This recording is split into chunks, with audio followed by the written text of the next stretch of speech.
voalohany zegny anao vomandry igny zegny.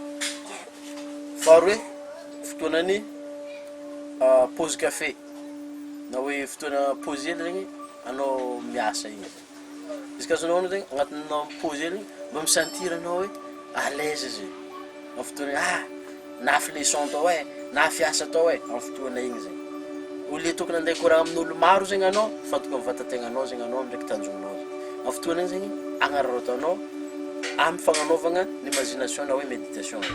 Fotoana fahatelo zegny amin'ny fotoanany midi na une heure igny. Satria anao fotoana soit anao avy nihinan-kanigna na relax, soit anao andeha hizaha télé igny na andeha hizaha film igny zegny fotoana tsara agnanaovanao izy koa zegny.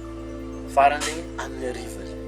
Anao hariva alôka anao andeha hohanigny igny na hoe avy niasa igny, au lieu tokony andeha tsabo raha hafa igny, eo zegny anao mampiasa izy zegny amin'ny fotoana aby zay zegny mampalakilaky izy zegny raha ohatra ka mila fivoagna malaky zegny amin'ny fiainana. Fa zadigna fa araka ny raha nazavaiko zegny eo sabaka sozomande le fagnaty tototronao saigninao tsy tiova safia fazatra ary fazarana zay sarotro hoagna fa jusque anao dedicate yourself hoe manetry tegna fanetrehan-tegna zegny izy jusque anao manetry tegna zegny zay anao avy eo eky tafiova.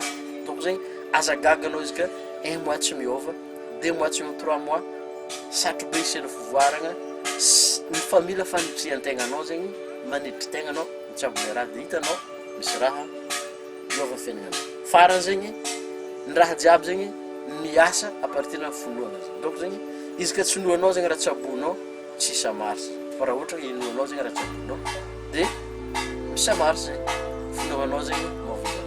Izy ka nikoragna raha taminao zegny vidéo ty azadigna magnamia j'aime avy eo partager amin'ny namanao aroa na telo agny zegny misy lien zegny mipetraka ambany hoe amin'ny magnaraka tsy magnano misimisy raha ohatra ka mbala mila fagnazavagna zegny anao apotra commentaire amin'ny ambany izy. Next time again, bye.